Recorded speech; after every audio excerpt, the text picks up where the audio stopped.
Good morning. While Bill starts setting up for us with these slides, I'm going to find out who's here. How many of you have a child who is under 12? Raise your hand if your child is under 12. How about 12 to 18? And 18 or over? Okay, so us old people are the majority. I have a daughter who's 38 who uses disability services. And she has ataxia, but her primary conditions are intellectual disability, autism spectrum, but she has kind of generalized tachycardia, or not tachycardia. That threw me off because they're talking about that lady's heart. So I just jump right in wherever they are, right? So you should have a packet of handouts, and I know I'm getting really close to the camera for a second, but I'm going to grab this. And in your packet, so you can follow along, you're going to have a copy of my slides. There's also some worksheets that we're actually going to use because I want you to leave with something that you can use. I go to a lot of workshops and conferences, and sometimes I leave and go, But if you're here and you find this information doesn't apply to you, I won't be offended if you find that there's another session that would better meet your needs. Okay. So if that's the case, what you should be getting at these conferences is your needs met, wherever that happens to be. So we're going to start with slide 1, Bill. Nope, that's slide 35.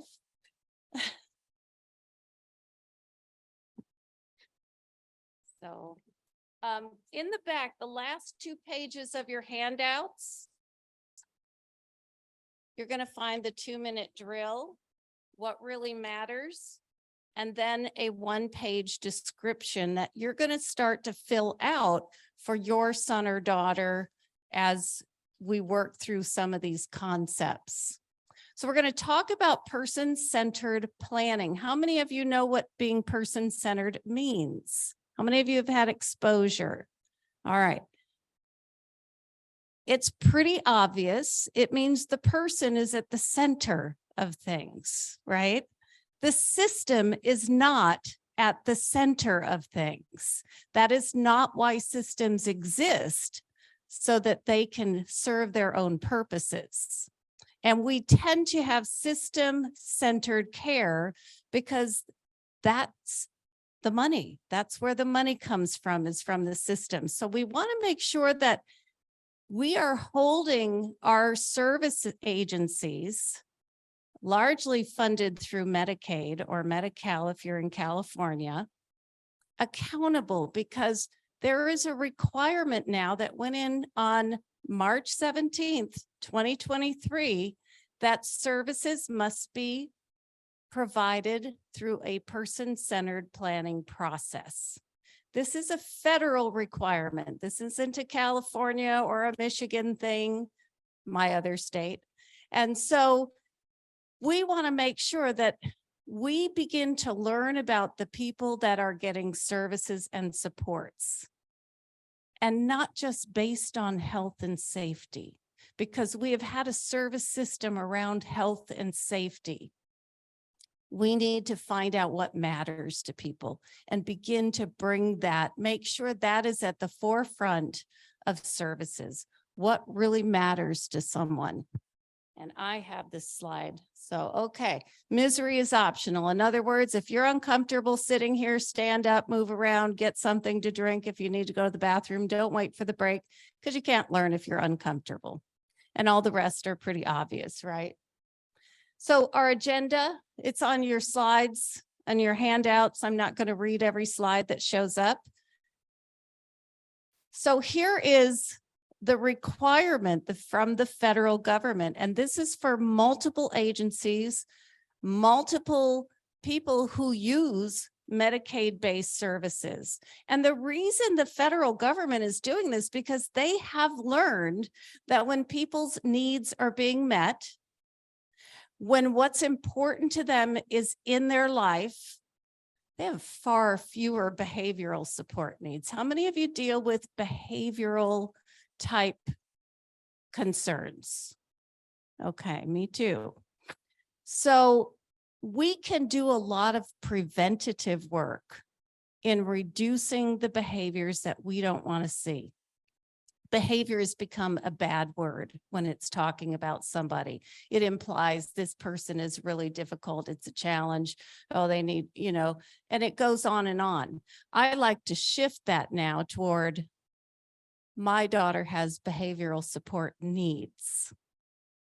And you can prevent some by learning how to be more person-centered. So I'm hoping that you walk away today with a lot of good ideas to share with the other providers that are coming into your child's home, and perhaps your home as well, or if your child's in residential care, to get this information to them, because we host a lot of that amazing information in our heads. And we're going to get that written down today. So this is the actual quote from CMS, Center for Medicare and Medicaid. So it's not just for young people or just disability. This is for humans, right? You don't have to be a person with a disability to benefit from person-centered approaches. I promise you, if you begin to shift, all of your relationships will improve because you'll have a different perspective on how to support people. Choice is a big word, and it's a very scary word for us parents. Well, it's his choice. My daughter often tells me, it's my choice. She told me the other day, and I'm like, I don't use these words with her most of the time, but she goes, it's my priority. And I was like, oh my God, who's been talking to her? And, it was something that I couldn't fulfill at that moment. And I can't even remember it was, because that comment from her just took me by surprise. But she's learning how to advocate for herself in being able to be living a life that is person-centered. Her life is what matters to her. She very often comes home from program with her staff in a Disney costume. And I'm like, oh, you were mini today. Isn't that wonderful? It's June, but that's important to her. And does it affect the view of the people at her program of her? Does it affect her relationships with them negatively? No. So I'm not going to die in that ditch, right? So some of the parts of being person-centered as a parent, especially because, they get sick of us, right? Is what ditch are you going to hang your hat in and go down the rabbit hole with? Or are you going to say, you know what, in the scope of life, that doesn't really matter? So there are 10 areas, and a lot of this is applying to residential services. And with so many of you having adult children, you may already have your child in a residential care setting. In California, we have something called supported living, which is what my daughter lives under, in an accessory dwelling unit in my home. And so it works out really well for us. But access to the community, and that just doesn't mean going to the store. That means really being a part of someone's community, being present, contributing, and how they define community is what we first need to learn. Okay, Lauren's community is at the mall, and it's all the other shoppers. That's her favorite community activity. The choice of where do I want to live and with whom? Who do I want to provide the services? What agency do I want to be with? If it's not working out, you have the right to change that. And of course, when I'm saying I mean the sons and daughters, or us as a family making a decision, or the people who know and love that child making decisions. The right to be treated well. The fact that we actually have to state that should scare you. We should not have to state that. Every human being deserves to be treated well. So when you hear stories They really do happen. But we have a lot of power as family members to make change. And part of that is providing the information to prevent situations that could lead to it being a challenge for people. Independence, as much as they are able within safety and health. The choice of supports and services, a residential agreement, so they can't just say, okay, this is not working out. We're just going to have you come and get your child. Okay, so if you're in supported living, you must have a rental agreement, so you have the right to stay there. Privacy. This is not something that has been big in the disability community. People deserve to have private time. I work with a lot of agencies who serve adults that need privacy at times. And we want to honor that, knocking on their door before we enter a room, just like we want, right? Closing the bathroom door, teaching that early in life so that we reduce the risk of abuse through exposure. That's just an add-on. That's not in the person-centered stuff. Access to food. I have worked with so many group settings, residential care homes for adults my age who are only allowed to have 1 cup of coffee. I saw heads go up. There's my coffee pals, okay? It is such a debate with so many of the agencies that I've worked with that provide either residential care or adult day services, that no, we only let them have 1 cup of coffee. Is that choice? It's not choice. I've had lots of debates about that because my coffee is really important to me.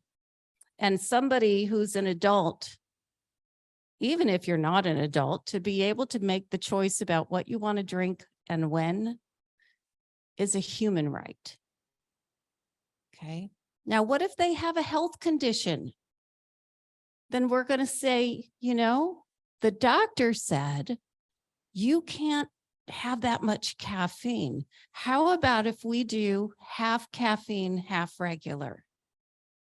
And you start to do that. Because if you just cut out caffeine, you know, they're going to be in bed for 3 days with headaches, right? But it happens when people move or they transition to a new program and the rules are different. So we have to be on top of that. Access to food. You know, there should be a bowl of fruit always available to people. There should be crackers that are within their diet needs. Things that can, just like you and I mean, if I want a snack, I packed my like chocolate rice cakes in my suitcase because I like those. I wanted to have them. How can we provide those folks that need support access to what really matters to them? And visitors, can I have visitors whenever I want in a group home? Yes, yes, you can. Okay, and accessibility. So if I have equipment that I need, if I need a device to communicate, then that needs to be provided. Okay, so those are the 10 rules. There are a lot of other guidelines in this, what they call the final rule for the HCBS, which is Home and Community-Based Services Waiver. And if your child gets Medi-Cal through the waiver or Medicaid through the waiver, then they have all these rights according to the federal government. This is also not being person-centered. When we're developing services and programs for our sons and daughters and somebody else's son and daughter, we want to make sure that what they enjoy doing is considered when the program's developed. So when you go in to visit a program, you can say, how do you determine what the program offerings are? And if they say, well, we create a menu, and where do the options come from? Our staff. It should be coming from our participants. The people who use our services should be contributing to what should be offered based on what's important to them. What do they love to do? Because if you're not offering what someone loves, what are you going to have problems with?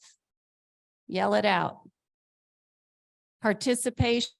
What do we call that when people don't participate? Not being engaged. Behavior. We call it a behavior. Well, if you don't offer me something, like for you, if you're like going, oh my God, this lady's so boring, I gotta leave before I fall asleep, you're gonna get up and leave, but our kids can't get up and leave.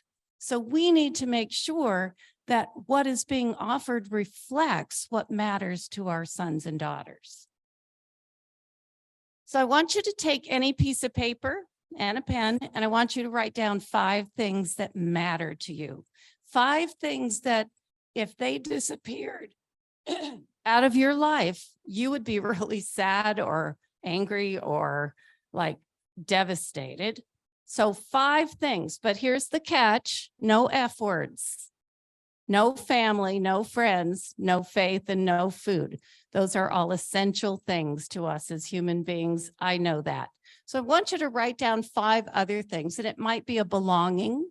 It might be an experience, an activity that you do. So just write down those 5 things. If you don't have a piece of paper, just use your phone and knock it in your phone. I'm just going to give you a couple of minutes to write that down. And these are important to you.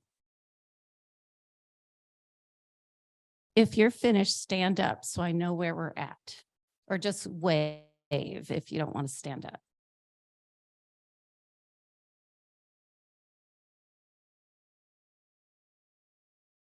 These would be things you would really miss. And those of you at home, you should be doing this too, or at the office.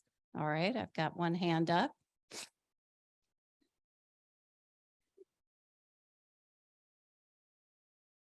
I think the washing machine is spinning below me. Last night, I thought we were having an earthquake at first. All right, I'm seeing some waving. Who else is done? Just wave. Okay, good. I'm going to have you start with number 4. Look at your list, and I want you to cross off number 4. Can't have that anymore. And if you don't have 4, cross off the last one that you had written. No more of that for you. Sorry. Now I want you to look at your list again, and I want you to cross off number 1. We no longer have funding for that.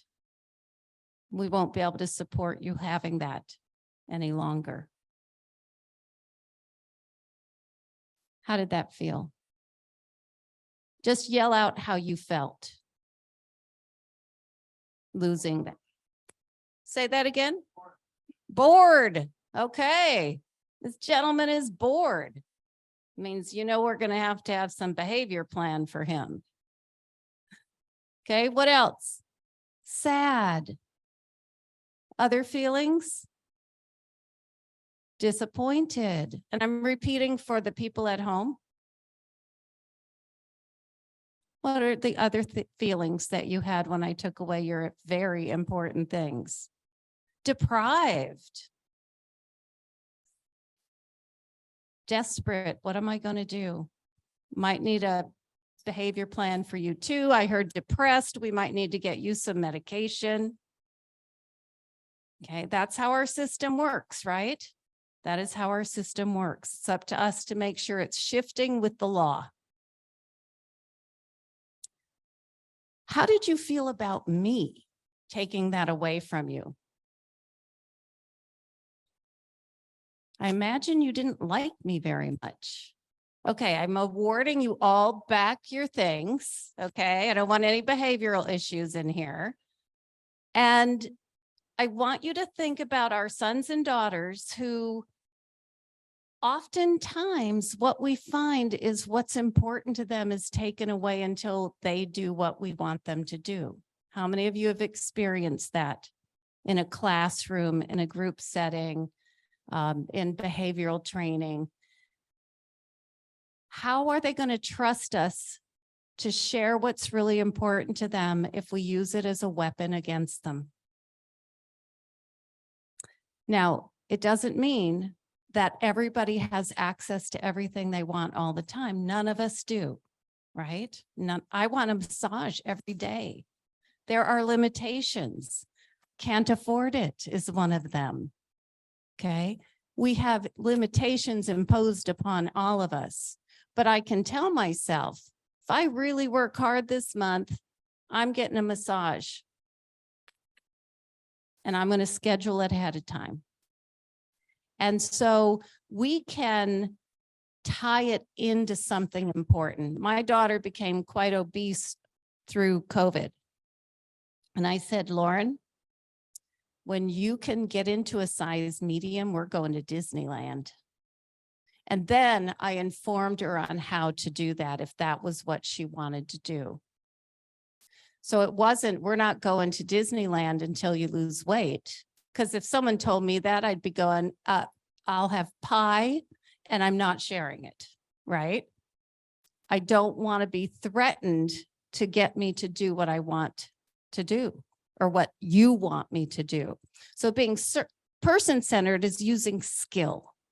It's a skill-based approach, but we have to learn what is the skill and how do we tie in important to important for. We're going to talk more about that. So we really want to get a better understanding of who the person being supported is. And we want the other people that support our son or daughter to understand that too. What person-centered planning does is help give you an organized way to put that information in a person-centered description as part of a person-centered plan with person-centered goals and outcomes. How many of your children have goals written? They have written goals in their service plans. How many of them have attached outcomes to things that really matter to your child? Probably not too many. So first, we need to do the reverse. We need to say, what does my child want? Or what do we as a team think my child is going to benefit from most? Then we write goals. So we want to reverse that somewhat. So the core concept of being person-centered is what is important to someone. And how we define that are these 5 feelings. When we feel this way, when you were writing your list down, you probably thought, oh, my phone, yes, that brings me comfort. How many of your phones bring you comfort? Yeah, I can call people, they can reach me, right? If my kids have a problem, I can be found, okay? Happy, satisfied, content, fulfilled, and comfort. So those feelings are attached to what's important to people. And how we get those is through these kinds of opportunities. We have to learn what's important to the people being supported that we love, whether it's your mother, your grandmother, or your child, or yourself. We all have support needs, right? The other core concept is important for, and that is health. And that means all kinds of health, including being free from fear of losing what's important to you all the time. I went to do a person-centered plan with somebody. And when I walked in, it was the first time I had met her. And as I walked in, first she took my purse and started going through it. I left a few things behind for her that she found that she really liked. And then she started asking me, are you in trouble? Am I in trouble? And then she went through every person in the house. Is she in trouble? Is he in trouble? What does that tell you? She's living in fear. Yeah. One of our outcomes for her that we wrote was so that she wouldn't be afraid of getting in trouble. That we would find out what was going on around that. And my assumption is there was some trauma associated with that, right? Some trauma-informed care can really make a big difference for people. Health, just general well-being, preventative health, all of that. We've got to consider that. So if somebody wants to eat chocolate bars all day and they have diabetes, we might have a problem. We're going to talk to that person. We're going to help them. We're going to buy sugar-free options for them.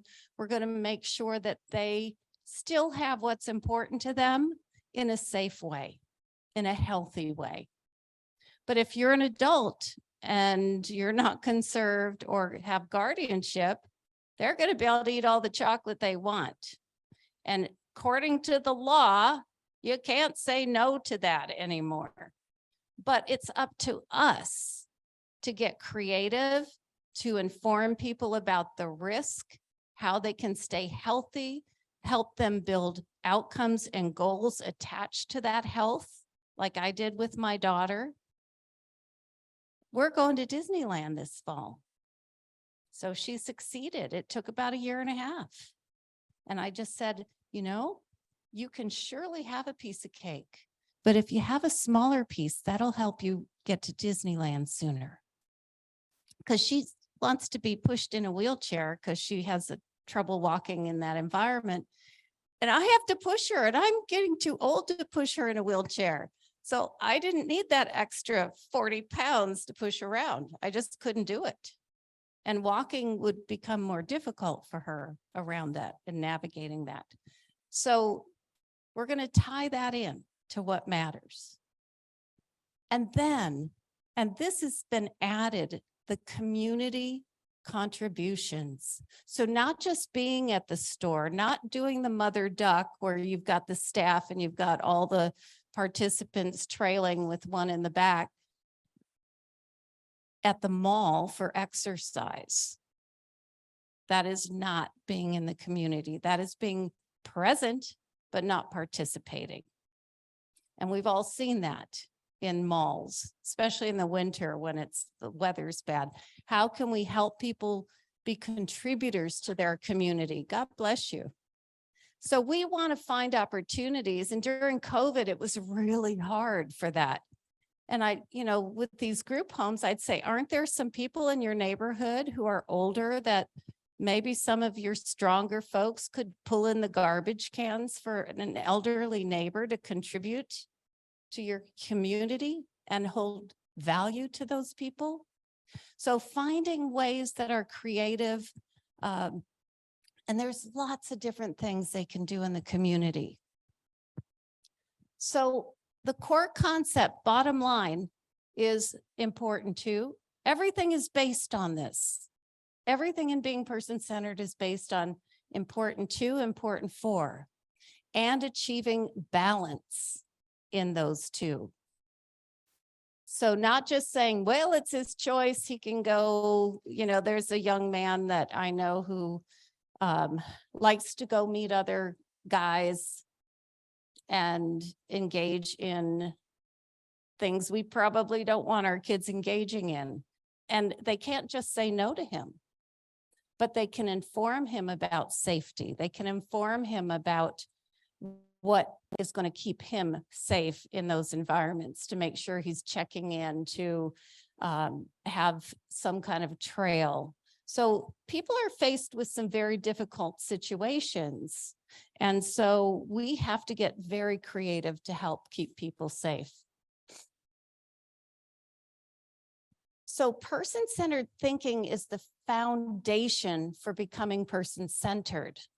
It means when I think about you and the support that you need, I'm going to think about it from your perspective, not my perspective, how to make my life easier or my job easier if I'm a direct service professional.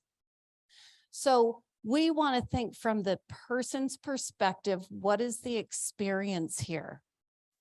What matters to them? person here, and how can I support this person to have better experiences? We use person-centered skills, and I'm going to introduce you to a couple of those today that'll get you some information to start your one-page description for your son or daughter. We document, we've got to write it down. They were talking about statistical data, how important it is to collect this information. What if, and you know, how many of you wonder what's going to happen when I'm gone? Okay, all of us, right? That is our universal fear. What is going to happen if I die and they don't know that she doesn't like it when you whisper to her? It's not the big stuff, it's the little stuff that haunts you, right? My daughter has a pretty comprehensive person-centered plan. So that is my life insurance policy, far more valuable than the cash that I might leave her. I want her to have a good life. I want her to have satisfaction in her days, enjoyment in her days, and people who know how to support her in a way that works for her. Because if they only support her in a way that works for them, they might get hit. Okay, just going to say it. They might just get punched, okay, or pushed or whatever. We don't want that if we can help it. We have to continue to learn about people because we change over time. What Lauren loved last year is not necessarily what she loved this year. And so we want to continue to document this information and share that with the other people who support her. And what it results in is a better life. And isn't that all of us what we want for our kids? If somebody said, what do you really want for your kids? What are you going to say? Yell it out. Happy. Happy. Yeah. That's what we all want. And you know, it's a constitutional right in the United States to pursue happiness. And we don't think about that for people who use disability services. And we need to start thinking about that, because that's what quality of life is satisfaction, comfort, all of those 5 words connected to what's important to us. So I have put 3 elements of being person-centered together. And I have no idea what time it is because I forgot my Apple Watch charger. So who can tell me what time it is? Okay, thank you. Thinking. We have to change the way we think about the people who need support, our sons and daughters, ourselves. You know, I was not always a totally person-centered parent. In 2007, I went and heard a talk like this for 1 hour at a conference in Sacramento, and it changed life trajectory. I decided this person-centered stuff, this guy gets who my daughter is and what's important and what really matters. I need to make sure everyone else that engages with her understands this, because she had behavior plans all her life. You know, I mean, she had uncontrolled seizures, so it was a real challenge for her neurologically to sit still and cooperate. And of course, in school, all they wanted to teach her was how to sit in the chair, right? A lot of restraints involved in that kind of stuff back in the day. So I decided this is the way to go. And I immersed myself in the Learning Community for Person-Centered Practices, which is an international corporation. Well, no one's paid except just like this agency. One person gets a check to make sure everything runs smoothly. But it's largely through people who also believe in person-centered approaches. So I pursued getting credentialed in person-centered thinking training. And so that's what I've been doing for the last 10 years, largely, doing person-centered thinking training across the country. So we want to get curious instead of assumptions that we tend to make about what's the right way to do this. We need to take action. We need to learn, we need to document, we need to share.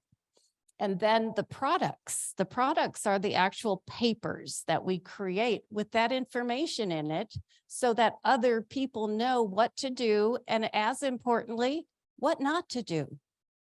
Because a lot of behaviors come from triggers that people just didn't know. I mentioned the whispering. My daughter thinks that's like yelling at her. So in the thinking process, these are the things that we can use as caregivers or as people who provide services to be person-centered with our thinking. Yes. For those at home, they're arranging the siblings' attendance at the sibling chat. So actions, we need to learn to listen.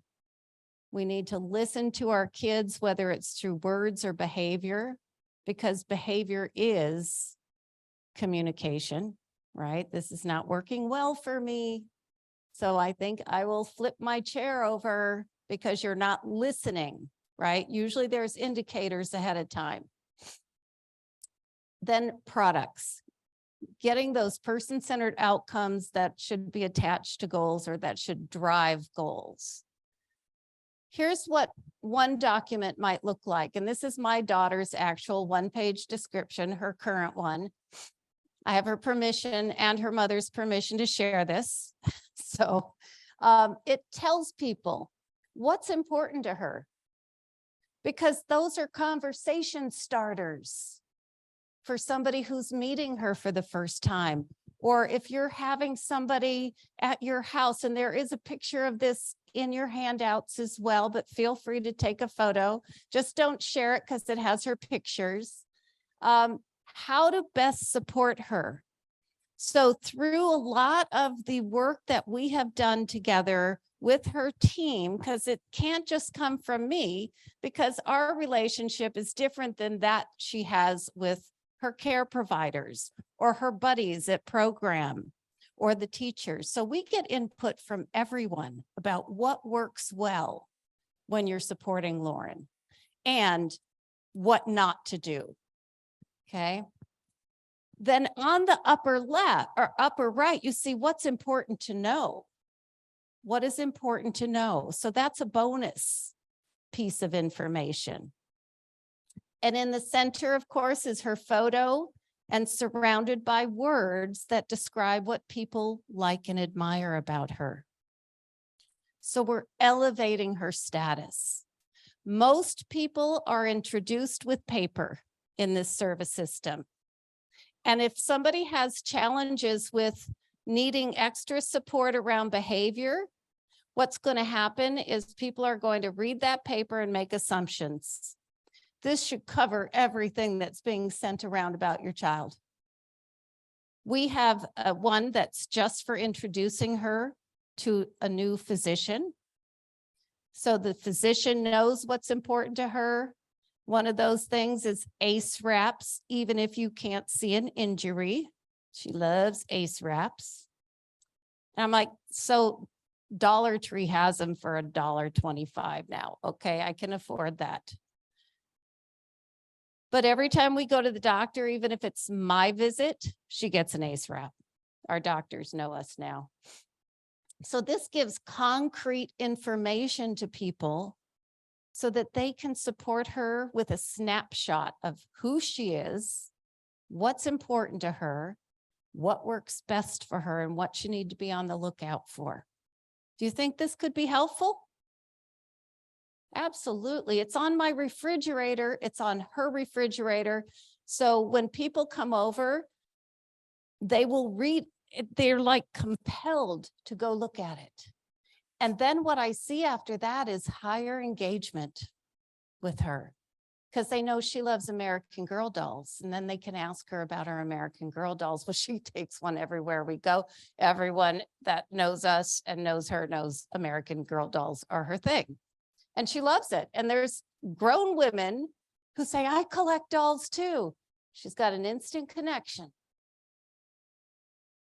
So our thinking begins with empathy. Okay, our thinking begins with empathy. Let's see if I can make this work.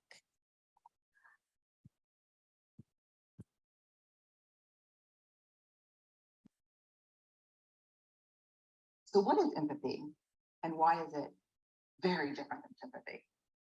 Empathy fuels connection.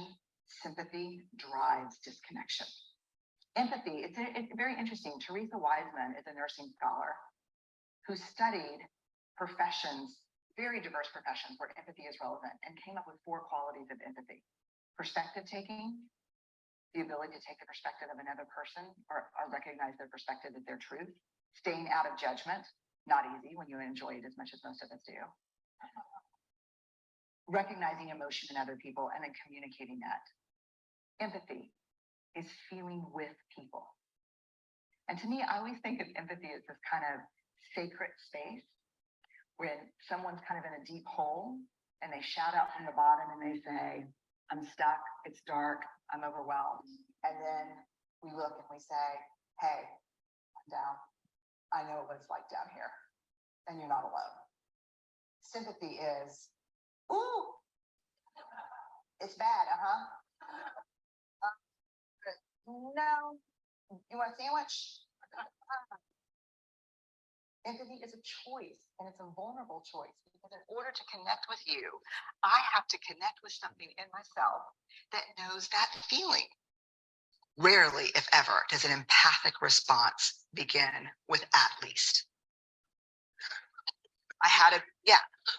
And we do it all the time, because you know what? Someone just shared something with us that's incredibly painful, and we're trying to silver lining it. I don't think that's a verb, but I'm using it as one. We're trying to put the silver lining around it. So I had a miscarriage. Oh, at least you know you can get pregnant. I think my marriage is falling apart. At least you have a marriage. John's getting kicked out of school. At least Sarah is an A student. But one of the things we do sometimes in the face of very difficult conversations is we try to make things better. If I share something with you that's very difficult, I'd rather you say, I don't even know what to say right now. I'm just so glad you told me. Because the truth is, rarely can a response make something better. What makes something better is connection.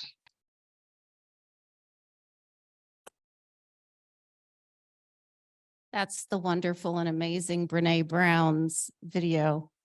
And these are the 4 components of empathy by Teresa Wiseman that she mentions in the video. How many of you say, oh, I got to stop saying at least? Yeah, I had to start catching myself. I saw this video and went, oh my God, I'm terrible.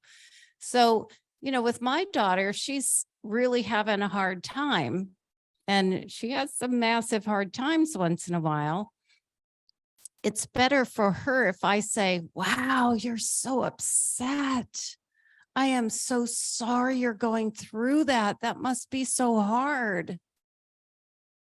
Instead of get over it, stop it, or you're not going to Disneyland, which is what I would have fallen back on with that behavior mindset, right? Because a threat is only going to increase that stress, right? So one of the things in her person-centered description is do not threaten consequences during any event, because it will escalate it. It will make it worse. Then we have a conversation later when everybody's calm. Maybe we're driving in the car and I go, wow, that was really hard for you. Can you tell me what you were feeling then? I mean, you basically have to train yourself to become a therapist, right? But it's common sense. And if you think about, what do I want from my spouse, or what do I want from my best friend? Our kids are human beings first. They are human beings. These are human approaches, not disability approaches. And so really sitting with them, I often would say, would you like to have a cup of tea and talk about it? And sometimes she'll say yes. Often she says no, but she knows I'm there to listen. And sometimes that's all we need, is to know that someone else is there, right? We have a choice about how we talk about people. Okay, we have a choice. And we want to have people get good lives because of us, not in spite of us. And I don't remember who I heard say that once, but I'm like, oh my God, I have to use that, right? So I'm giving credit to whoever it was. I didn't come up with that. But one of the things that happens is we tend to fall into clinical mode when we're talking about our children, because we have learned that from professionals. So when I'm doing a workshop with families, I ask them to introduce their child themselves and what they like most about their child. I don't ask about the disability, because the disability doesn't matter as a human being. It is, they are a human first, has a beautiful smile like Aubrey. She is just a darling. That's how we can introduce our kids to people who are getting to know them, so they see them as a human being first. I worked at Parents Helping Parents for 30 years, and I talked to literally thousands, tens of thousands of mothers and dads and professionals in the field. And I would get calls. I have an autistic, a nonverbal autistic, and that would be their description and their introduction to their child to me. And so we have to help others and ourselves shift from, well, tell me what does your child love to do? Because the behavior comes up a lot. That's what parents called us a lot about. And I go, what does your child just love? And how can we have more of that in their life to help reduce those behaviors? So shifting that mindset, it takes a lot of practice. But I'll tell you, once you start and you see the results, it's pretty amazing. And then my daughter, because I've been doing this for a long time, she now practices person-centered approaches with her dolls and with other people who she's friends with. You know, if she sees someone's upset at programs, she'll go and rub their shoulder and say, oh, I'm so sorry, you're sad. And it just is like, oh my God, we did it. You know, it's like she has empathy again. Well, she had to learn empathy. I think we all have to learn empathy at some level, right? Who can tell me what time it is? Because my glasses aren't that strong. 1:37 p.m. Okay, well, we went way over. It's really 11 something, right? Or 10 something. Okay, so we have, you get a break at what time? 10:45 till 11, and then we go 11 to 12. When you come back, we're going to have you start working on your child's one-page description. So let's finish up another couple of slides. So back to the language. Let's use language that honors our sons and daughters. My daughter's this beautiful blonde who loves Disneyland, who loves her dolls, and really enjoys cruising YouTube and finding all kinds of stuff. And it can entertain her for a day. She sounds kind of like a typical 20, 30 something, right? Because I'm on YouTube a lot too. So, and she needs supports to make sure she's safe in the community. So we don't leave out the stuff that's really important, but we don't have to begin with that. Let's give them the human perception first. And what I tell people, you're not writing headlines where you have to have that punch to get people's attention and to carve out all of the little words that help take out the human parts of who I am. Okay. So we can add more words. It's okay. Our editor is not going to come after us for a better punchline. So some of the languages or the language that we use to describe people who use support services, and I hear this a lot when I work with agencies. She's really spoiled. Her mom buys her everything. And I'm just like, you're so jealous, right? Instead of she's so spoiled and wants her way, how about, isn't she fortunate that her mother can afford to get the things that really mattered to her?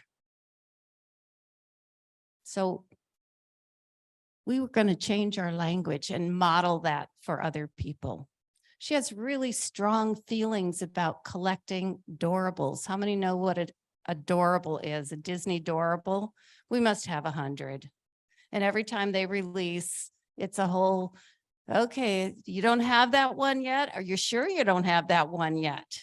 Because we want to make sure you have enough money for the other things that are important to you. So we have that conversation, and then we kind of look at what's coming, and we got a lot of doorables and little Tupperware containers, never to be seen again, mind you, but the acquisition of them is really important to her. And same, I used to collect teacups and I never drink out of them. So who am I to judge, right? I didn't have to buy her a car. Think about that $30,000 I would have spent on a car. So it all balances out. How many of you have heard this? Attention-seeking behavior. Yeah, I see some nods and hands. Isn't that awful? And they'll even write behavior plans around this. We've got to reduce that attention-seeking behavior. What if we replace the word attention with connection or relationships? They'll see it differently. People will view it differently. And so a high need for connection. How can we meet those needs? Isn't it easy when you really look at it this way, in a person-centered way? So our relationships and connections are important to this person. This is not a behavior. Connection is a human need. I don't know if you've ever heard of David Petoniak, but he talks about how we are wired as human beings for connection. Nothing different about that for people who use disability services. We are wired for connection. What if I have to say no? No is a hard one for my daughter. The word no is a trigger. The word no to me is a trigger. How many of you, if your spouse, you said, honey, let's go to dinner, and they just went, no, we're not doing that. Wouldn't you be pissed? It's like, wait, what? No? Or what if the response was, you know, I know you love to go out to eat, but I am really tired. Could we plan that for later this week? And we can do that with our kids too. And avoid the no trigger. Wow, what a good idea. Why don't we look at the calendar and see when we can do that? Oh, you can't wait? And is it okay to be spontaneous sometimes? Yeah, it is. Okay, give me 15 minutes. I'll set the timer. You can watch one episode of whatever show they like, and then I'll be ready to go. So you give them a framework of how soon, because time is a difficult concept for some of our kids. Here's some other words. These are in your handouts as well that we can use to humanize people. And the Alzheimer's Association has done a beautiful job. And at the end of your handouts, there's a link to my website, and everything is free. There's videos on how to use some of the tools that you're going to be introduced to. And that article is really well done, very comprehensive, that we can use to help change our language, whether it's about our grandma, our mom, our child, or ourselves. So when you go to an IEP or you go to some other meeting with services, do they start with like and admire? What do we like and admire about Lauren? I make sure they do, because this is what I do for a living, right? I'm retired now, but I still do presentations and trainings. But they'll want to get right into the business of goals. Okay, let's review the goals. Let me give you a quick report. And I'm like, let's first do a round of what we like and admire about Lauren. Thank you. And it really helps her engage in the process. She won't stay after that, but she wouldn't participate at all if we didn't do like and admire as the first round. And so I want to urge you to start off all your meetings like that. Can you tell me what you really like and admire about Aubrey? What things do you appreciate about her most? And you write that stuff down, because that's going in your one-page description. So we're going to take a break now. Start thinking about those things that people have said about your son or daughter. And we're going to capture that in your one-page profile. Well, your child's on the back. And there's a separate form too for you, that if you want to do that at home or wherever you find yourself on Zoom, and start filling out what you like and admire and what others have told you they like and admire about your son or daughter. And we'll work on filling out the rest when we come back. There it is. Okay, we're going to get started again. Maybe when they hear me talking, they'll come back, or maybe they were hungry. I don't know. Like I say, people come to what they need. And if it's not needed, find something you need. So the appreciations, and again, I want to reiterate, start this at every meeting. When you're having a quarter, like in California, we have to have quarterly meetings if they're in supported living. And so we have a quarterly meeting, and Lauren always zooms in on it. And we start with like and admire. And there's people, when they are able to share, they expand upon that too. And it's so wonderful for our kids to hear. It matters to them.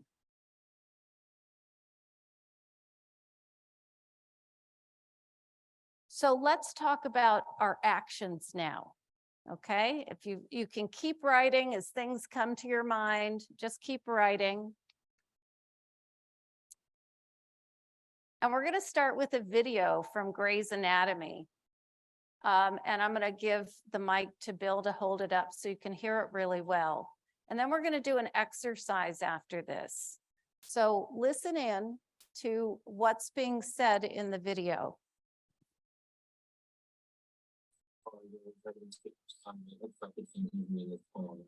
We don't think that it's bad, but we just need to do an ultrasound, make sure it's been sedated, but I need you to wait here until we've completed this. Let him alone. I knew it. I knew it. Ms. Crowley, I need to talk to you about your test results. The wall of your aorta is dangerously thin and could burst at any moment. And when that happens, it will mostly kill you. I'm not mincing my words right now because I need you to understand the severity of the situation. I need to take you up to surgery right now. I can't have surgery right now. I can't leave Tom. He's injured. He's upset. This has been a rough day on him. I can't. No, it'll have to wait. What, isn't there someone that you can call? No. Listen, last week on first Wednesday, friends have fallen away. It's only me. Oh, we have services, so we can arrange. I can't just leave him with a stranger.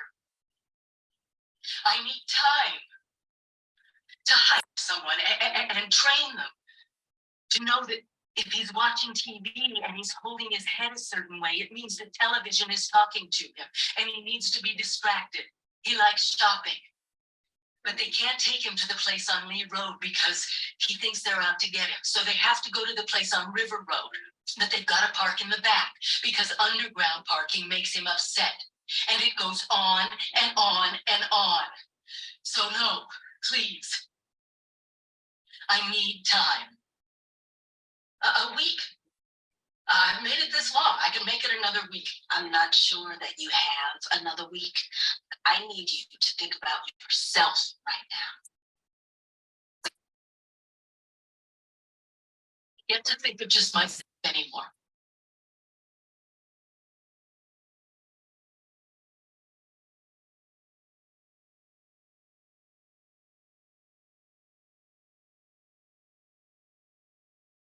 So how many of you had things flashing through your mind right now about what people need to know if something happens to you? So I want you to go into your handout, the pack that's stapled. And on the back sheet, there is a 2-minute drill. And I want you to write down everything that you can think of in 2 minutes that are essential pieces of knowledge for your son or daughter to receive health and safety and important to them. Okay. And I'm going to set the timer. So you're really only going to get 2 minutes. Those of you at home, you can do this too. Set timer to, oops. Okay. Did you get really important bits of information that are important to pass along? Now we're going to take this one step further and remember the important 2 and important 4. You're going to sort these out. And in that second column, you're going to identify important 2 from that list. What are the things that matter to your son or daughter, not you? Okay, this is the child's perspective. So what really matters off that list, and it might be all health and safety, which is what would go under important 4. So I want you to do a important 2, important 4 sort. And if you're sitting with somebody, I want you to share with them what you wrote. And as a listener, I want you to say, wow, that sounds like it's really important for that person. So would you mind coming and sitting here? Yes, give me one of your list items, if you would. Schedules are, okay, so keeping the schedule the same is important to her, right? Okay, so that's what I would write as important too. Keeping the schedule the same. And then we'll do a next step on that. So if you're home alone doing this, just do your best to sort out.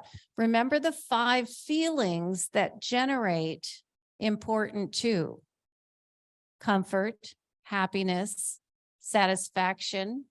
I see somebody mouthing them. Yes, what else? Contentment and fulfillment. Very good. Are you a trainer? So if they provide those feelings, if something you wrote provides those feelings, that goes under important too. And then health, safety, and being valued in the community is under important 4. And if you need help, let me know. I'm happy to help you at home. I don't know if you can send in chat. Bill, can they chat you if, okay.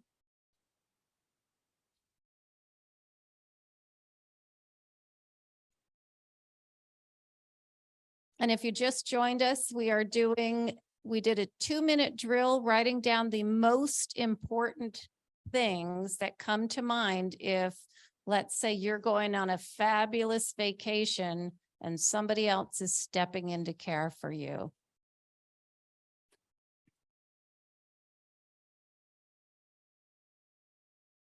This is a great activity to do with the team.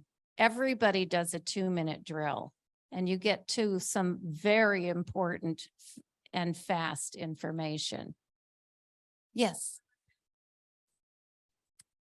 The things that really matter, like if you only had 2 minutes before Oprah was sending a limo to pick you up and take you off to Brazil, and you had to leave the most important bits of information behind for someone to support your son or daughter. And write those things down, what you identified as important 2 and important 4 in the right-hand column. We call that the important 2, important 4 sort. And we do that with almost every activity or skill and tool that we teach in person-centered practices. And there are 24 or more different kinds of tools, and people keep building new tools that are helpful in planning. So what's the next step? The next step is, if we're going to contribute to our 1-page description, we've done an important 2 sort, an important 4 sort. Well, with important 4s, we need to now give instructions to supporters on what to do or what not to do related to that, as well as the important 2 pieces. So somebody give me an example of an important 2 that you came up with.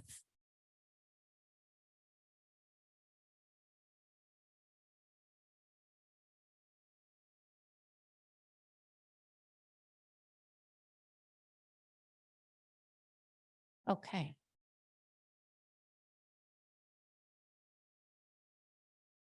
Okay.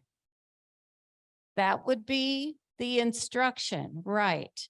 It's important to him to go to the park, but leave within 10 minutes to prevent an episode.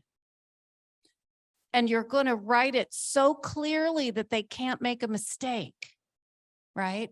You might also have indicators of what to look for when you see that they're getting overloaded. When you see this, it's time to go. Okay, so you're going to start documenting instructions, clear and to the point, bullet type instructions, because if you write a paragraph, they're not going to read it all, right? All right, other examples.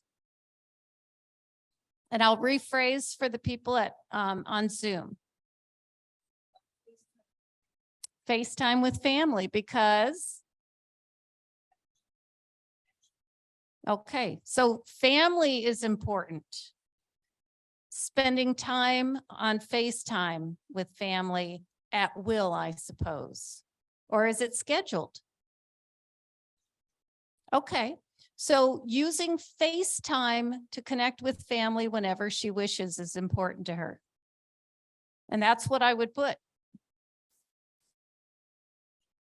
Okay, so the instructions to staff, exactly, keep the iPad charged when not in use. Okay. People, you know, when you're a direct service provider, you're coming in and people are anxious about making mistakes. But if they've got a cheat sheet right there on the fridge, it's a wonderful tool. And of course, you always want to give your son or daughter a copy of that, because it's about them. You want their permission to post it. Otherwise, you know, they might resent that. So we want to make sure that they're okay. I give my daughter the 1-page description. She crosses stuff off. She'll write stuff on. She's done all kinds of cool stuff with that. All right. How about an important 4 example that is health related? Did anyone have one, a health related?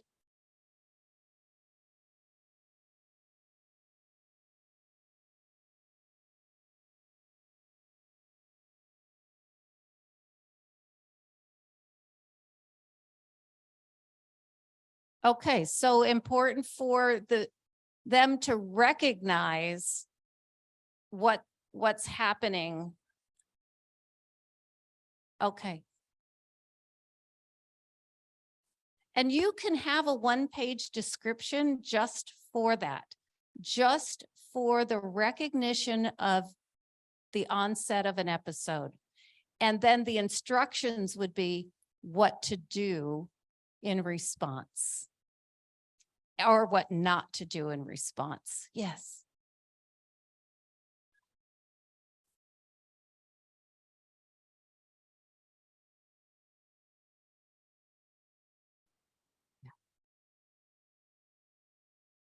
So how would you? Yes, of course. Yes.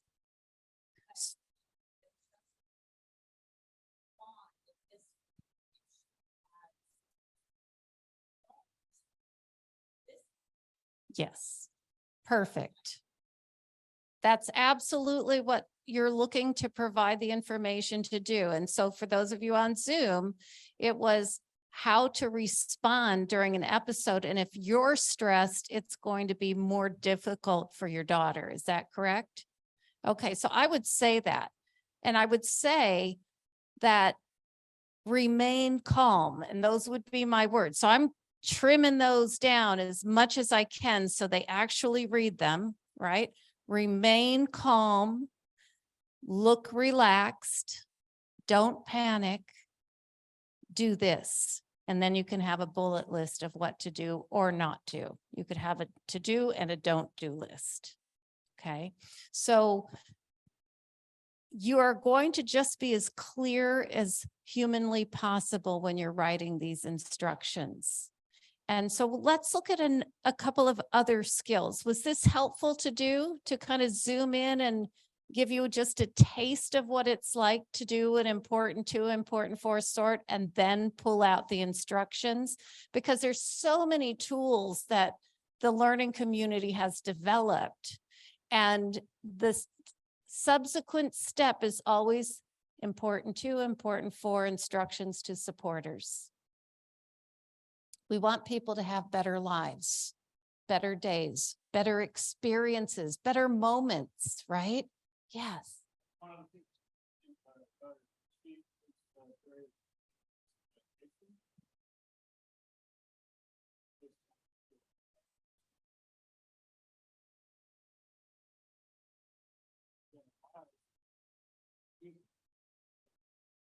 Okay, so the medications are very important for her.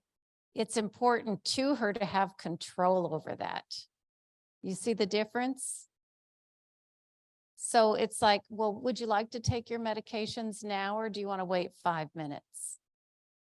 Okay, we're giving control back. So person-centered approaches are for people who have lost or are at risk of losing control over their own lives due to the presence of a disability. And the person-centered approaches help give them back some of that power. And it's how well, you have to take your meds now. Well, now it's going to take 30 minutes, right?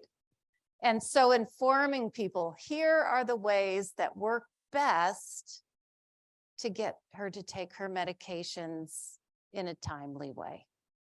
Yeah. So thank you. And yeah, that is a big control thing. No one wants people telling them what to do all the time. And that's what happens in a lot of service institutions.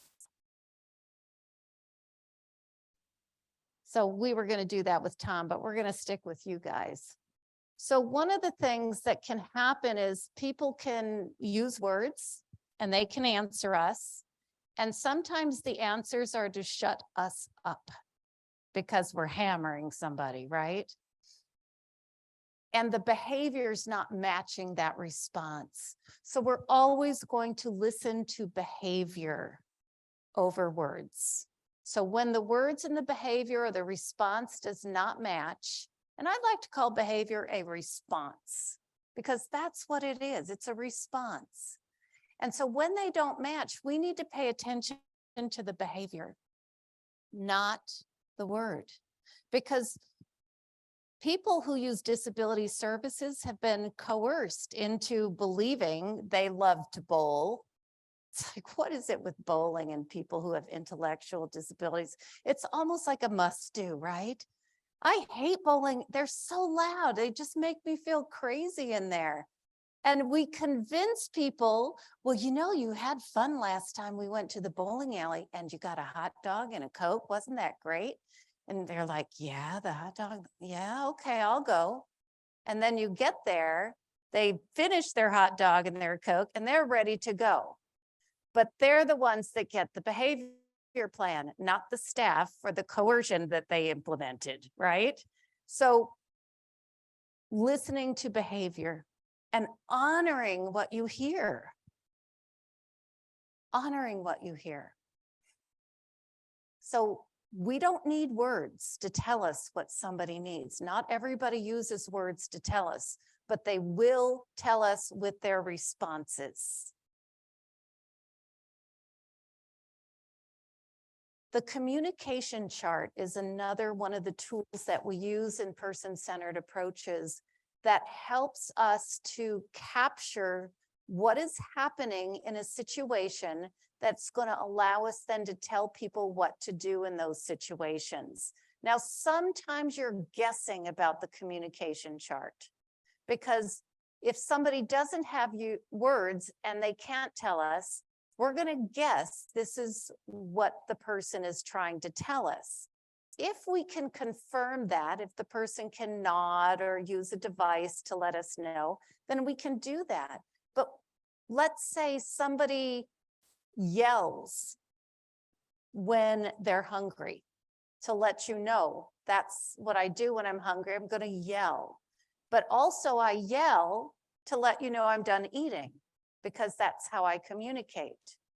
We might be giving people options of, if it's not this, it could be this. So you're going to give people a list of options that they might try to see if they've targeted what the person is trying to tell you. So when we're doing the communication chart, we're looking at what is it that the person does? Do they put their head down? Are they kicking a door? Are they maybe hitting themselves? Okay. When does it happen? They're bored in the living room when they start doing this. Somebody just left. Somebody just arrived, and who was it? We're going to get that kind of detail. And then what do we think it means, or what does it usually mean? And then what should our response be to that? And not from the behaviorist, perspective, unless you've got some serious issues that you're dealing with, there is a place for behavioral support plans. But what do you think, or what has the person told you they want you to do instead? So maybe if somebody arrived and the person puts their head down, maybe they don't enjoy that person. Maybe they are a loud talker and this person has, sensitive ears. So what we might do is ask that person to use a softer tone so that our loved one can tolerate and see if that works. So there's another tool called working and not working that you can use to target something that's been done or something that's happening. And it's usually done from multiple perspectives. And from each one of those, you look at, what did we learn? So this is what the takeaway is. And if you take nothing else away from this session, but what's important to and what's important for, and then how do I inform others? Yay, because that's really what the bottom line is about this. There's so many tools that you can use, but in the short amount of time, it's a 16-hour class to teach the core basics of the tools that we use. And I have a former attendee at our agency. So we want to inform people what this response or behavior means. And it might be, that they use a word that means something to them, but not the same to others. We have to inform people about that. It's like when my daughter said, "That's my priority." And I'm like, I wonder if she knows what a priority is. And those are the things that I'll ask her too. And I'll say, "Can you tell me what that means? Because I want to make sure I get it right." And then if she doesn't really know, then we talk about it. It means it's the most important thing to you. But I'll tell you, she used it right. But sometimes it's not the right word. So we have to inform people. That's what a blank one looks like. And how are we doing for time? Oh, I've got my thing here so I can check. Okay, I'm going to tell you a story, and then we're going to do this for Thomas. So I went to do a person-centered plan development, and Thomas's whole team was there. His sister was there. The day program team was there. His home, the residential care home he lived in, was there. And I'm sitting across from Thomas directly, where I can, like, right with you there, I could have face-to-face contact, right? And he was in his 60s, I'm in my 60s. And I had already learned something about Thomas, is he really liked women. And he's sitting there during the meeting, and he's just eyeballing me, he's just making eye contact. So I'd smile. And then he did this. He kind of coyly put his hand on his cheek and he tilted his head. And I thought, is he flirting with me? Well, that continued for some time. And finally I thought, he is telling me something, and I don't know what he means. And he had already heard all the questions I was asking to get to know him better. So he knew I was interested in what his experience was. And finally I said, "Can anyone tell me what this means?" And they said, "He has dental pain." The joke was on me. I thought he was flirting. I said, "He has dental pain? And has he been treated for that dental pain yet so we can continue the meeting?" He had not been. And that part was scary for me. They knew he was in pain enough to try to communicate with a essential stranger, help me. That's what I took away from it. So I said, "Well, we can't continue the meeting until his pain has been addressed." "Well, we don't keep medications on site." And I said, "Well, I have Tylenol in my purse." And so we got Thomas, he's a 60-year-old man in pain, and no one's addressing it. And I'm a parent sitting there going, "Oh no, this is not happening."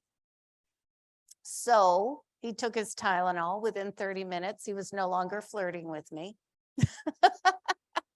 And one of his outcomes was pain management. Then we attached goals to the pain management and then the objectives for that goal. Because he had a lot of arthritis and stuff. And it's like, well, you young people don't get this, do you? This guy's in pain and it needs to be addressed, and his physician needs to be contacted. So what did we see Thomas doing? And that's not his real name, just FYI. What did we see him doing? Yeah, holding his cheek. He tilted his head and he made eye contact with me. So you would also put in the presence of the team, and if you can, the team members, because maybe there's somebody there that is triggering something in someone. So you want to kind of capture as much as you can. When this happens, it could be at any time. It could be at this particular time was at the team meeting when everyone was present. What do we think it means? Now we know what it means. He's having dental pain. And what should we do in response? Yeah, get him some dang Tylenol, or whatever he can take, or whatever has been prescribed. So we have to be our kids' advocates and push for this kind of tools to be used to capture this information, to make sure our kids' needs are being met and honored so they can have what? Better days, better moments, better experiences. It's that story always gets to me, and it's been like 5 years, but it's such an illustration of communication without words, that it has a lot of power. And what we've learned in person-centered approaches is that when we listen, people try harder to communicate with us. They're not going to like try very hard if we're not listening, right? And especially if you have a movement disorder and it's hard for you to gather the musculature, the cognitive, the breathing, the tongue motion, the oral motor motion. If you're not patient and waiting to hear what they have to say, why will they keep trying? So we have to learn to be patient and wait for a response. We've also learned that people will find other ways to communicate, maybe using a device or a picture exchange board or whatever other way, maybe sign language if they're able. So, and what we've seen is that some people actually begin to use words who didn't do that before, which is really remarkable. Somebody mentioned earlier, routines are important. I think it was you.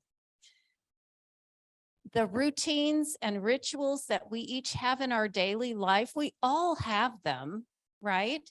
We all have rituals and routines that we do in our life, but also through other experiences.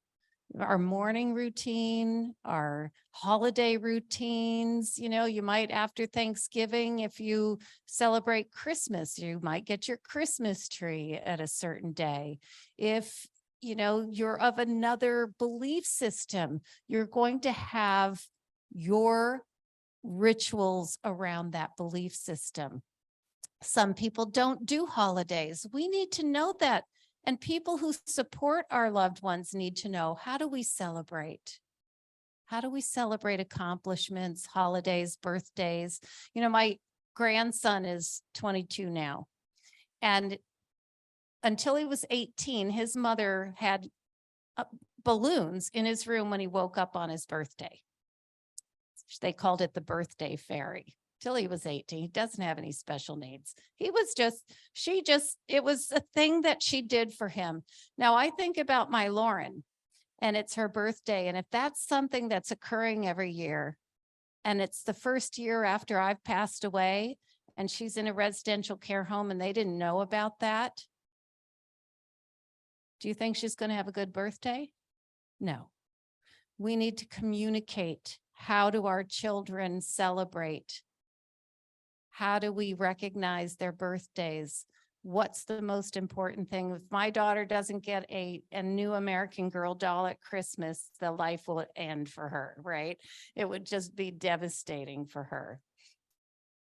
Grief and loss. We all have different systems and in grieving and loss.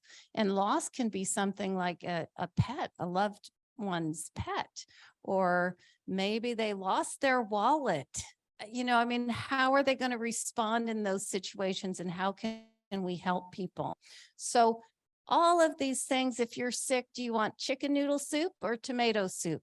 Big difference if you're sick and somebody brings you the wrong soup. It's going to, you know, how do we help people get through illness? Those things really matter, and you can document that in a person-centered description.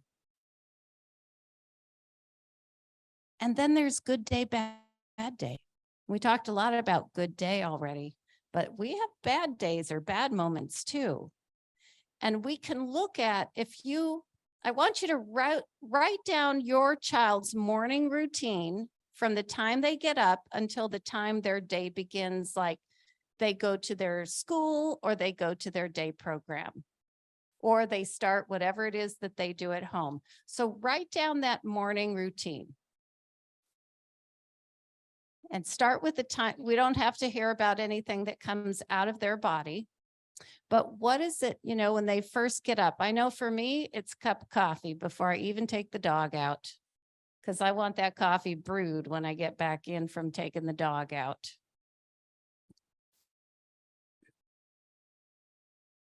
So what makes for a smooth morning for your son or daughter? And you have a form in here for that on this opposing page to the 2-minute drill exercise.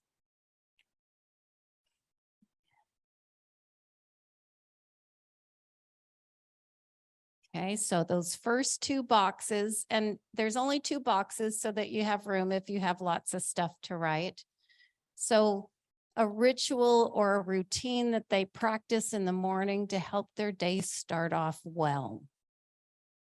And a lot of these forms don't need to be forms at home. You can just use this simple piece of paper. People's routines at home or at a residential care home might look different. Weekdays and weekends might look different. So you're going to look at each one of those. And add to that now the step 2, the good moments or days and bad moments or days. I want you to think about what makes that morning routine even better. Might be their favorite breakfast. And what can interfere in that morning routine that kind of spoils it, even if it's momentary. Like maybe you get on the phone or you don't have any Cheerios or whatever it is. So add that to those sections. So there's the side for good things that happen to make that moment even better. And then the things that interfere with that being better. Instead of saying bad days. All right, I'm seeing pencils moving still, but most people are almost done. What did you identify through doing that short, simple exercise was really important to your son or daughter in the morning routine? So if you look both at the routine, what makes it better? What makes it worse? What's important to them? 5 feelings. Choice and control. Yes, I have a control gal that needs control as well. So control, and that came up again. I mean, that is coming up continuously, right? And who doesn't want control over their life and over what they eat and their routines? So control is one of those things. And we would want to specify where that control needs to be in place. Is it negotiable sometimes? Sometimes is it unsafe? And do we need to then provide a different level of support if it's something that's unsafe? Okay. And so what was the control over, Janine?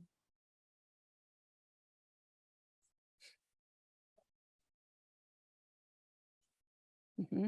Mm-hmm. Okay, so it's in.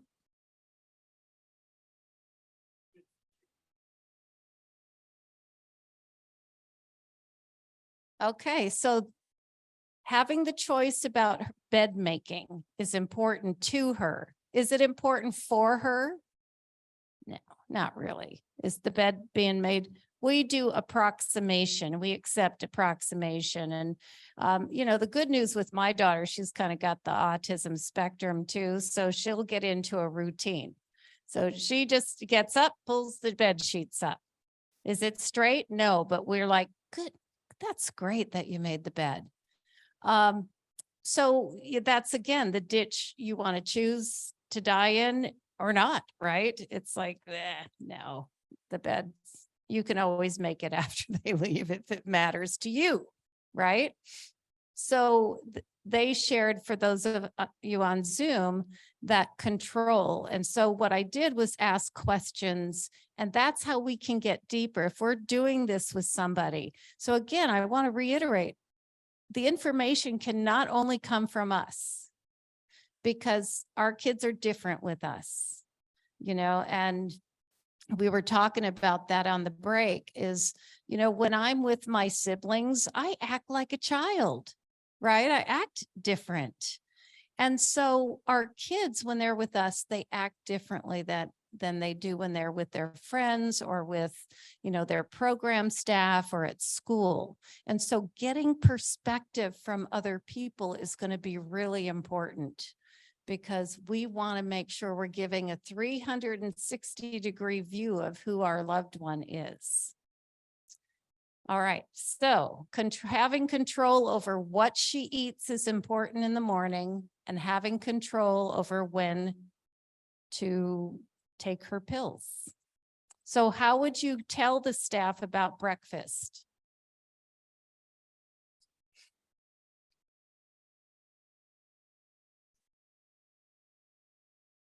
Does she have a favorite breakfast? Okay, so we might want to say, and these are her favorites. Please always have at least one of those favorites in the house. Yes.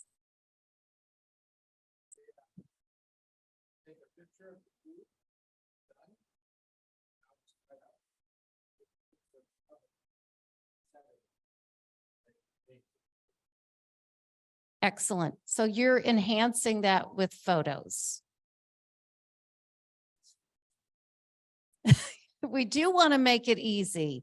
Not only that they might not be too smart, but they might be really busy, and visual cues for some people might be a better alternative. Like in my daughter's person-centered description, you saw pictures around her picture of things she loves, all the stores she loved, the Starbucks cups. Oh my God, we have so many of those things. So we have a small fortune invested in Doorables and Starbucks cups and American Girl dolls. So we can always sell them before we have to live in the car, I say. So that's another step that you would take after sorting this information out. But first you have to look at the situation, and these tools give us the ability to look at it and also get input from others. How does this work in the residential care home?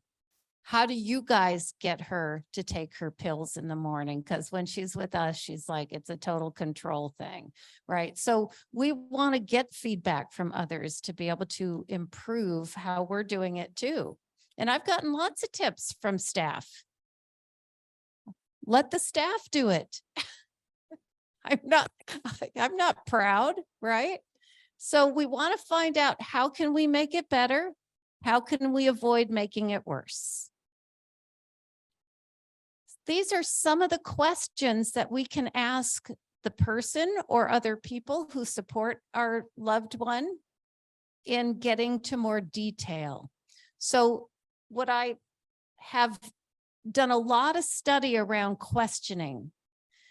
Questions are the answer, is what I've learned. There's actually a book out called Questions Are the Answer, and it is a wonderful book. And do I have him quoted here? I don't know if I have that slide on here, but it's a really good book, and really asking lots and lots of questions will get you to the information that needs to be documented and shared. Thank you. So one of the things that we need to tell direct service professionals is we want to know, when we're doing the good day, bad day, or good moment, bad moment, is not what's a bad day for you when you're with my loved one.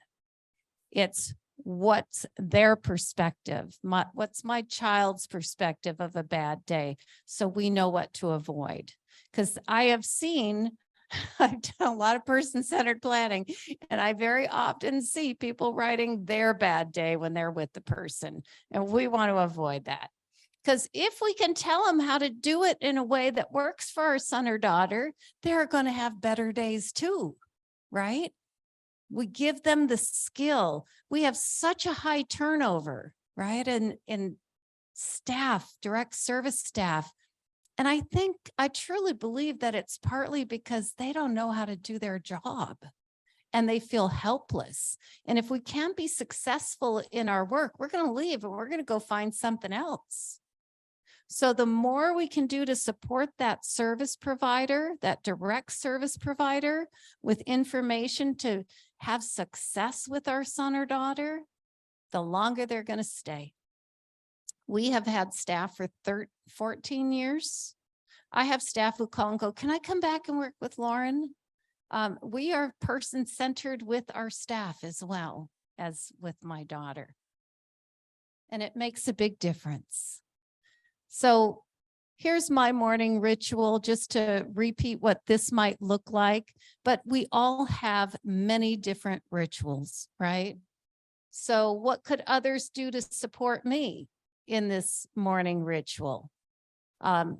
What's important to me first is coffee, my dog, having the coffee I really like, and I like Pete's, and time to myself. And you can tell that by looking at my schedule. Being prepared for the day is important to me. I want to check my calendar and see, do I have anything coming up today that I don't want to miss? So when you already did this, the good morning for your child, get that documented. Get it documented. And then we don't have time for a group activity because these are pieces and parts of the 16-hour training. This is an overview and introduction. But there is the person-centered thinking training. I encourage you to always take it from a credentialed trainer because you'll get more comprehensive information. We all teach the same thing. So we need to use questions, but just asking the questions isn't enough. We have to take action by documenting it and sharing it. And that way we can ensure that they have the tools and skills. And there's another book, I've got it noted here, called A More Beautiful Question by Warren Berger, another amazing book about learning about people. So the products, here we are with the products. You've written down some information, pull out your one-page profile for your son or daughter and start filling it out. So what did you determine was important to them? And you probably know a lot of that already, right? You can just write that in, but make sure it's important to him or her and not important to you, right? It might be important to you that they learn manners.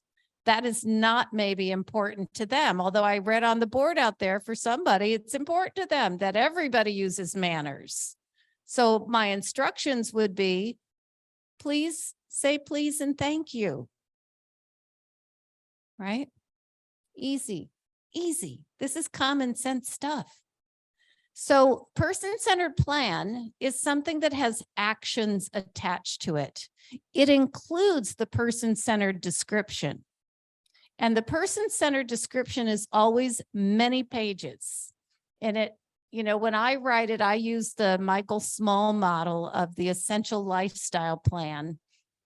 And about once a year, I teach a class for families and how to develop your child's person-centered plan. And so I'm getting ready to schedule that because I've had many requests. People are having a hard time finding person-centered planners for self-determination, and it's a new program in California. But we all have that information. We have so much of the information in our own heads. So then the one-page descriptions is just a snapshot of a situational bit of information that you might need, right? So it might be, and I'll show you some examples of what I mean in a minute. And then the person-centered outcomes that are then attached to goals versus goals that don't matter to anyone in your family or your child. So they're not motivated to do them. It's like, yeah, you want me to be able to stack I've seen some things. Okay, we won't go there. No time. Products don't change lives, actions do.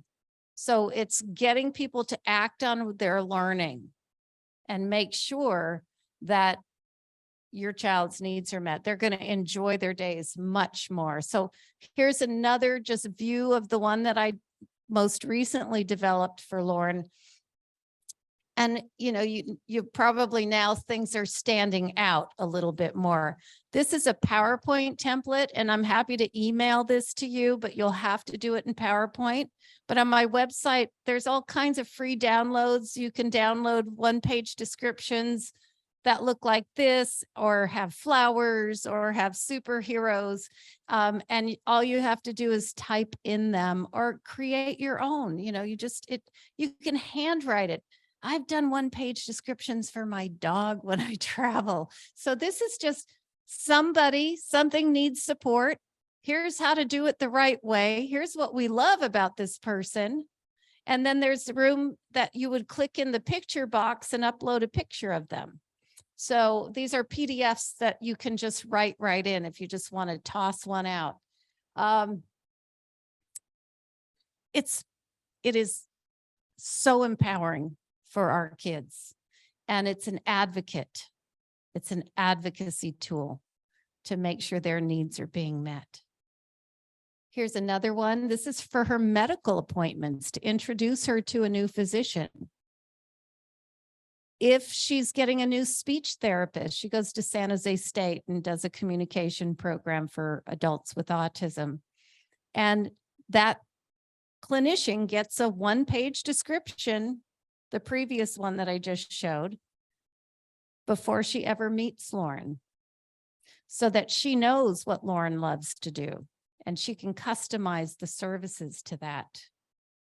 She knows what to avoid doing as well. And here's one that you might use for a therapy appointment. Very simple, very brief, to the point, and really gives people insight into how to support someone. I see people taking pictures, so I was pausing. So then we need to put this all together. So you've got these pieces of information that you wrote. We're going to put it into a one-page description. You'll also find this under one-page profile. But in the United States, we decided as a community to stop using profiling. And so we, in the US, do not use the word one-page profile any longer. We use one-page description. But across the other more insightful nations, it might just say one-page profile. So we're going to have at least 3 things in their one-page description, plus a photo of them. What people like and admire, what's most important to this person, and how to support them in a way that works for him or her, or your dog. My mother always had one of these. As soon as she got admitted to the hospital, I'd run home, make a one-page description, and put it over her bed. And the first one was Call Me Marie, because her real name was Clara, and they'd come in calling her Clara. And I'm like, she's not going to answer you. Call her Clara. That's her mother. So when somebody sees a one-page description, they should have a pretty good idea of what this person's about. What matters to this person? What do good supports look like?